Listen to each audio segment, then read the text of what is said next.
नमस्कार दर्शक बंधु शुभ संध्या आमे नहीं आसु देश विदेश राज्य 20 गुरुत्वपूर्ण खबर खबरटी भल लगे वीडियो को लाइक करने सहित चैनल न थे सब्सक्राइब करी आपण जिलार ना लिखिदेवे जहाँफल प्रत्येक दिन आपण जिलार खबर किसी ना कि अपडेट पाइपर तेज कौन रही आज संध्यार खबर चलता नजर पकाइबा।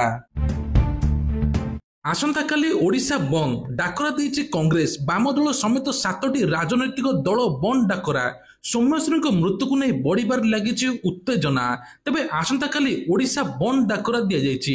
फकीरमोहन कॉलेज छात्री सौम्यश्री मृत्यु घटना को विरोध करी ओडिशा बंद डाकरा दि जाइछि। विचार विभाग न्यायिक तदंत दाबी करिछि कांग्रेस। गुरुवार दिन बा आसंता काली स्कूल कॉलेज दुकान बजार गाड़ी मोटर सब बंद रहा अनुरोध बंद को सफल करने ओडिशावासी को अनुरोध करिछि पीसीसी सभापति। तेबे लोयर पीएमजी रे आज ब्यारिकेड भांगी बीजेडी कर्मी पानी पर टियर गैस माड़ कला पुलिस रणक्षेत्र पलटि गला भुवनेश्वर पीएमजी छक बीजेडी कर्मी पुलिस मुहांमुही आंदोलनकारी उपरको पानी टियर गैस माड़ कला पुलिस बीजेडी किसी नेता कर्मी को उठाई नहीं कमिशनरेट पुलिस प्रणव प्रकाश दास को अनेक वरिष्ठ नेता आहत होती चिकित्सा हस्पिटाल भर्ती कर बालेश्वर एफएम कॉलेज छात्री मृत्यु प्रतिवाद में राजरास्ता को ओह्लैला बीजेडी। तेज पीड़िता परिवार को न्याय दाबी रोयर पीएमजी छक बड़ आंदोलन होता लोकसभा भवन घेराव उद्यम घटनार न्यायिक तदंत दाबी करुच्ची बीजेडी। आईन श्रृंखला परिस्थिति सृष्टि होगापी सुरक्षा कड़ाकड़ी करपटे लोकसभा भवन कड़ा सुरक्षा मध्य प्रवेश कले मुख्यमंत्री मोहन चरण माझी। ब्राह्मणी नदी में बन्या आशंका जाजपुर जिला जेनापुर ठारे विपद संकेत 66 फुट रही आज सकाळ 8टा सुधा 65 फुट बन्या जल प्रभावित होती तेणु तलिया अंचल पानी पशिबा संभावना रही।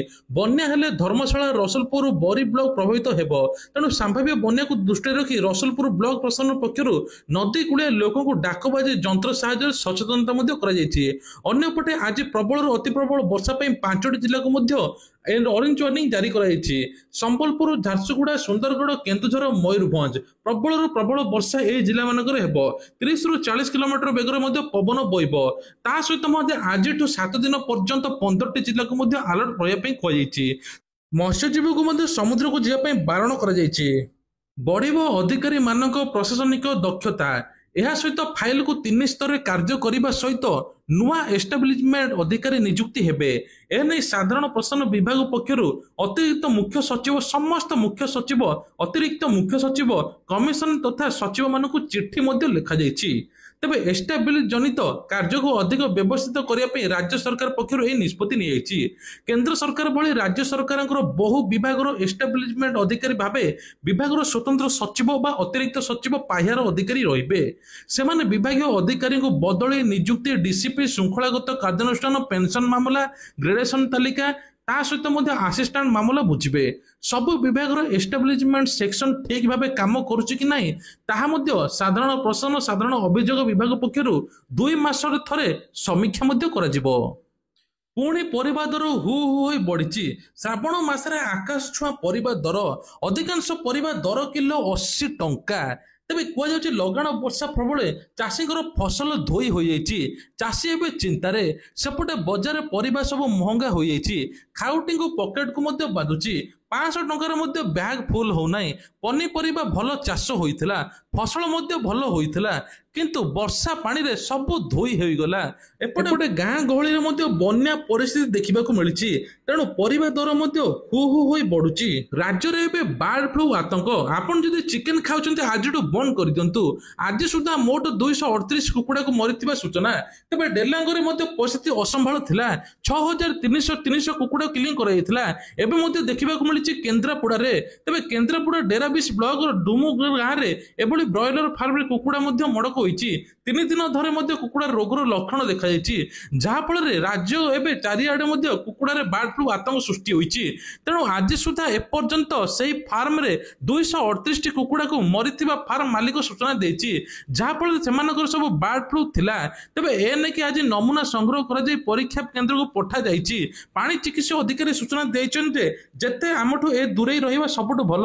ଏଥର ପିଲା ଆଉ ପଛ ଡେସ୍କରେ ବସିବେ ନାହିଁ। ନୂଆ ନିୟମ, ସ୍କୁଲରେ ରହିବ ନାହିଁ ବ୍ୟାକ୍ ବେଞ୍ଚର, ଏଣିକି କ୍ଲାସ ରୁମରେ ୟୁ ସେପ୍ର ବସିବେ ପିଲା, ଯାହାଫଳରେ ସବୁ ପିଲାଙ୍କ ନଜର ରଖିବେ ଏବେ ଶିକ୍ଷକ। ତା ସହିତ ପିଲାମାନେ ମଧ୍ୟ ସବୁ କିଛି ପାଠ ମଧ୍ୟ ବୁଝିପାରିବେ। ଶ୍ରେଣୀ ଗୃହରେ ନାହିଁ ପଛର ପଡ଼ିବ ନାହିଁ ବେଞ୍ଚ। ଆପଣ ସ୍କୁଲରେ ମଧ୍ୟ ଦେଖିଥିବେ ଏଭଳି କଥା, କିନ୍ତୁ ଏବେ ନୂତନ ନିୟମ ଆସିଛି, ଯାହାଫଳରେ ୟୁ ଷ୍ଟେପ୍ର ବସିବେ ପିଲା, ଆଉ ପାଠ ପଢ଼ା ଉପରେ ତାଙ୍କର ଧ୍ୟାନ ମଧ୍ୟ ରହିବ, ଆଉ ଏପଟ ସେପଟ ହେବେ ନାହିଁ। ଶିକ୍ଷକ ମଧ୍ୟ ନଜର ରଖିବେ। ଏମିତି ପଢ଼ିଲେ ପିଲାମାନେ ମଧ୍ୟ ପାଠ ପଢ଼ିବା ପାଇଁ ଆଗ୍ରହ ହେବେ ବୋଲି କୁହାଯାଉଛି।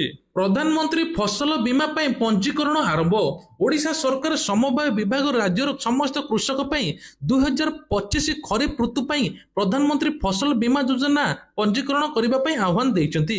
ଏହି ଯୋଜନାରେ ପଞ୍ଜୀକରଣ ଶେଷ ତାରିଖ 31 ଜୁଲାଇ 2025 ରହିଛି। କୃଷକମାନଙ୍କୁ ପ୍ରାକୃତିକ ବିପଦ ଯଥା ବନ୍ୟା, ଖରା, ପୋକମାଛି ଜନିତ କ୍ଷୟକ୍ଷତିରୁ ସୁରକ୍ଷା ପ୍ରଦାନ କରିବା ପାଇଁ ସରକାର ଏହି ଯୋଜନା କରିଛନ୍ତି, ଯାହାଫଳରେ ଚାଷୀମାନେ ତାଙ୍କ କ୍ଷତିପୂରଣ ରାଶି ମଧ୍ୟ ପାଇପାରିବେ।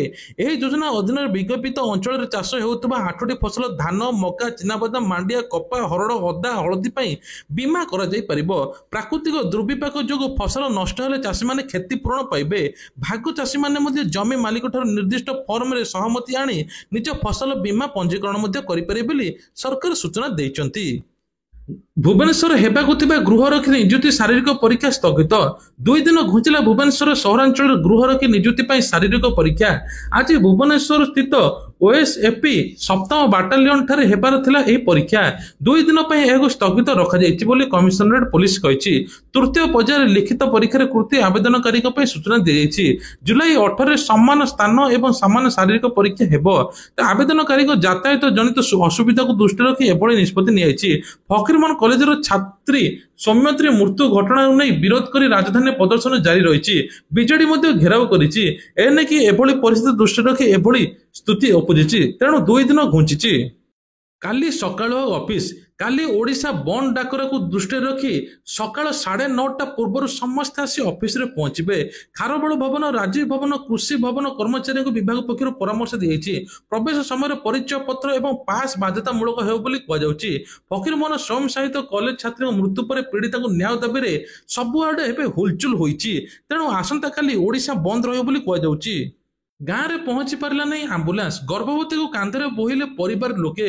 ଏଭଳି ସ୍ଥିତି ଦୟନୀୟ ସ୍ଥିତି ହୋଇଛି। ଅନୁଗୁଳ ଜିଲ୍ଲା ଠେଣ୍ଡିପଦା ବ୍ଲକ ନୂଆ ଗାଁ ପଞ୍ଚାୟତର ଭାଲିଏଶ୍ୱର ଗ୍ରାମରେ ଏଭଳି ଘଟଣା ଦେଖୁଛି। ତେବେ ଆଜି ବି ଅନେକ ଗ୍ରାମ ଅଛି ଯେଉଁମାନେ ମୌଳିକ ସୁବିଧାରୁ ବଞ୍ଚିତ ହେଉଛନ୍ତି।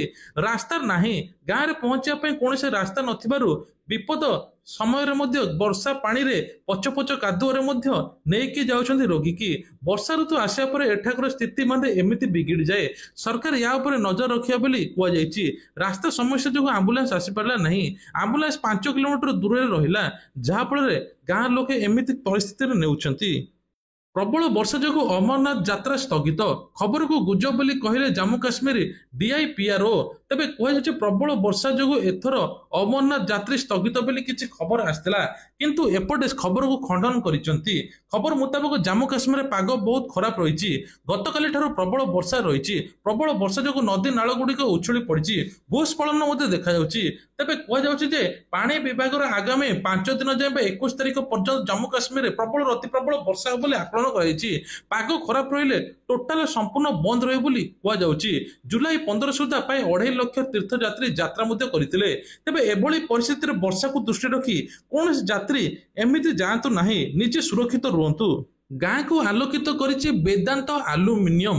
ଭାରତର ସର୍ବବୃହତ ଆଲୁମିନିୟମ ଉତ୍ପାଦକ ହେଉଛି ବେଦାନ୍ତ ଆଲୁମିନିୟମ।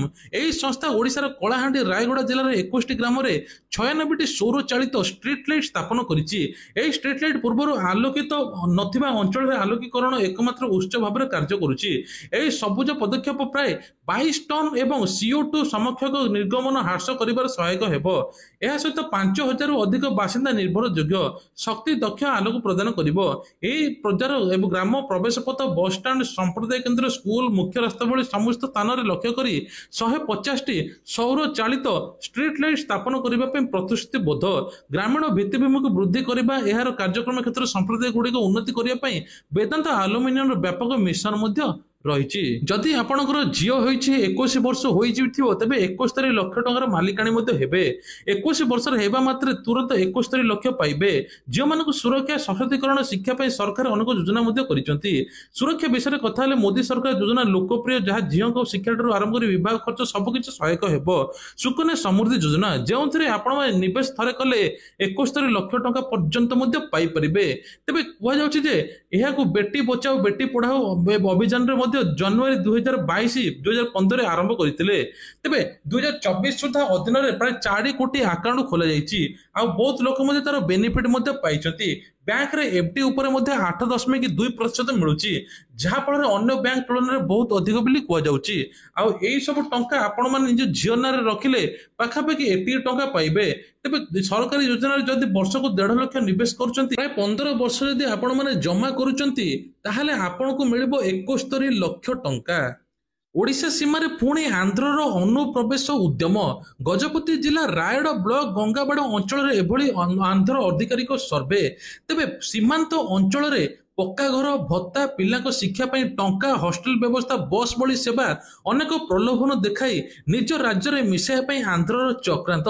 ଏଭଳି ଦୃଶ୍ୟ ଦେଖିବାକୁ ମିଳିଛି ଗଜପତି ଜିଲ୍ଲାରେ। ତେବେ କୁହାଯାଉଛି ଯେ ବିଭିନ୍ନ ପ୍ରକାର ଲୋକ ଯେଉଁମାନେ କି ନିଜ ଜମି ଜେଜେବାପା ଅମଳରୁ ବର୍ତ୍ତମାନ ଆନ୍ଧ୍ର ପ୍ରଦେଶ ଅଧୀନରେ ରହିଛି, ଯେଉଁଥିପାଇଁ କିଛି ଲୋକ ଆନ୍ଧ୍ରର ଷଡ଼ଯନ୍ତ୍ରରେ ସାମିଲ ହେଉଛନ୍ତି।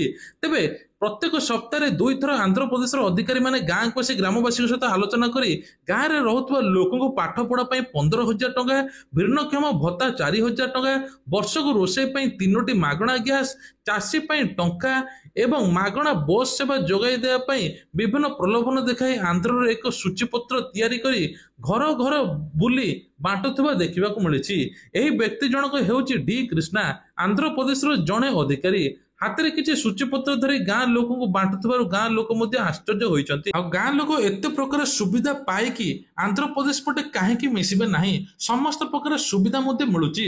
ତେଣୁ ସରକାରଙ୍କ ଅନୁରୋଧ ମଧ୍ୟ ଏହିସବୁ ଗାଁ ଉପରେ ମଧ୍ୟ ନଜର ପକାନ୍ତୁ।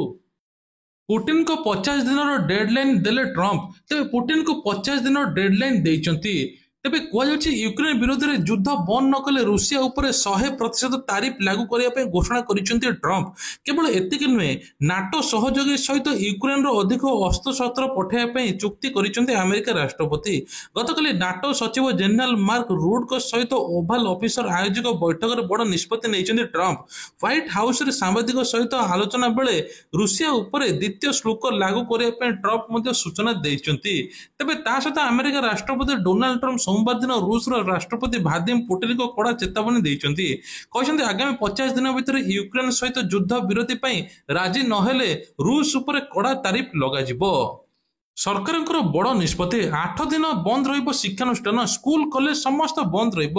କାଉଡ଼ିଆ ଯାତ୍ରା ଚାଲିଥିବାରୁ କାଳେ ସେମାନଙ୍କୁ ଅସୁବିଧା ହେବ, ସେଥିପାଇଁ ଜିଲ୍ଲାପାଳ ବଡ଼ ବଡ଼ ନିଷ୍ପତ୍ତି ନେଇଛନ୍ତି। ତେବେ ଆସନ୍ତା କାଲିଠୁ ଏବେ ବନ୍ଦ ରହିବ ସ୍କୁଲ, ସମସ୍ତ ସ୍କୁଲ ବନ୍ଦ ରହିବ ବୋଲି କୁହାଯାଉଛି। ତେବେ ଏ ନେଇକି ସରକାର କହିଛନ୍ତି ଲକ୍ଷାଧିକ କାଉଡ଼ିଆ ଜିଲ୍ଲା ଭିତରେ ପ୍ରବେଶ କରିବେ। ଭିଡ଼ ଭିତରେ ସୁରକ୍ଷା ଦୃଷ୍ଟିରେ ରଖି ସମସ୍ତ ଜିଲ୍ଲା ଶିକ୍ଷାନୁଷ୍ଠାନ ବନ୍ଦ ରହିବ। ଅନଲାଇନ କ୍ଲାସ ମଧ୍ୟ ଚାଲିବ। ପ୍ରାୟ 8 ଦିନ ବନ୍ଦ ରହିବ ବୋଲି ସୂଚନା ମିଳିଛି। 21ରେ ବନ୍ଦ ରହିବ ମୁଖ୍ୟମନ୍ତ୍ରୀଙ୍କର ଜନ ଅଭିଯୋଗ ଶୁଣାଣି। ମୁଖ୍ୟମନ୍ତ୍ରୀ ଅନ୍ୟାନ୍ୟ ଗୁରୁତ୍ୱପୂର୍ଣ୍ଣ କାର୍ଯ୍ୟ ଥିବାରୁ 21 ତାରିଖରେ ମୁଖ୍ୟମନ୍ତ୍ରୀ ଅଭିଯୋଗ ପ୍ରକୋଷ୍ଠରେ ଜନ ଶୁଣାଣି ବନ୍ଦ ରହିବ। ତେବେ ପରବର୍ତ୍ତୀ ଅଭିଯୋଗ ଶୁଣାଣି ସମ୍ବାଦପତ୍ର ଗଣମାଧ୍ୟମରେ ଜଣାଯିବ। ଯେଉଁମାନେ ପୂର୍ବରୁ ପଞ୍ଜୀକରଣ କରିଥିଲେ ସେମାନେ ଆରଥରକକୁ ଆସିବେ ବୋଲି ସୂଚନା ମିଳୁଛି।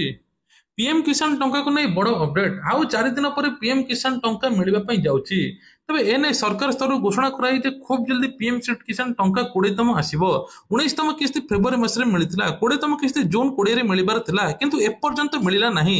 ସରକାର ସୂଚନା ମୁତାବକ ପୁଣି ଜଲ୍ଦି ପିଏମ୍ କିଷାନ ଟଙ୍କା ଆସିବ। ଯେଉଁମାନେ ଇକେୱାଇସି କରିନାହାନ୍ତି ତୁରନ୍ତ କରିଦିଅନ୍ତୁ, ଯାହାଫଳରେ ସରକାର ବାର୍ଷିକ ଆର୍ଥିକ 6,000 ଟଙ୍କା ପ୍ରଦାନ କରୁଛନ୍ତି। ପ୍ରତି 4 ମାସକୁ ଥରେ 2,000 ଟଙ୍କା ଚାଷୀଙ୍କ ଆକାଉଣ୍ଟକୁ ସିଧାସଳଖ ଯାଉଛି।